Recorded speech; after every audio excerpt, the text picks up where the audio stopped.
Samantala sa karagdagan pa nating mga balita, pakinggan po natin ang pag-uulat mula naman sa ating CMN roving reporter sa Mindanao.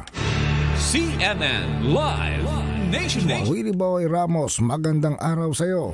Magandang araw din, Ariel. Magandang araw, Pilipinas. Mayong adlaw mga taga Mindanao. Ang kasalukuyang estado ngayon sa Bangsamoro Region hinggil sa first parliamentary elections ay ang pagbabago. Sinabi ng Commission on Elections na nahinto ang paghanda sa halalan bunga ng kakulangan ng asembleya at conventions para sa mga tribo, sa mga ulama, sa mga sultan, sa mga kabataan, sa mga kababayan at yung mga nasa settler communities. Pangalawa ay ang pagsasanay ng mga election workers. Ikatlo ay kulang ng voters education and information campaigns. At ang ikaapat naman ay ang deployment at delivery ng mga kagamitan sa halalan. Una nang sinabi ni Commission on Election Chairman George Garcia na handang-handa na di umano ang kanilang komisyon sa BARM elections. Ano pat may nangyaring apat na mga kadahilanang nabanggit.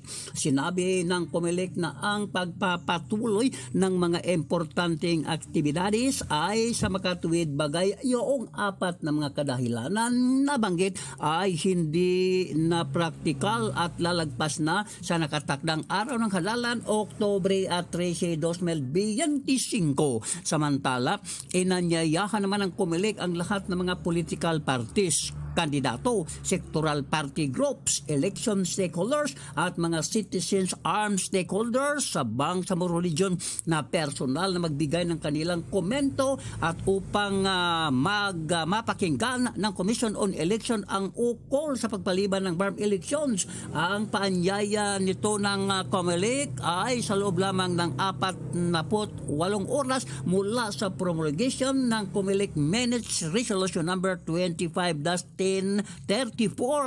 Sa kabilang dako naman, nagsagawa ng kilos protesta ang mga civil society organization sa Bangsamoro Region sa harapan mismo ng COMELEC sa Intramuros, Manila upang manawagan na ituloy ang BARM elections. Willie Ramos, CMN roving reporter sa Mindanao, Radyo Kalikasan Ningog City Base, nagulat ng live para sa CMN Pilipinas.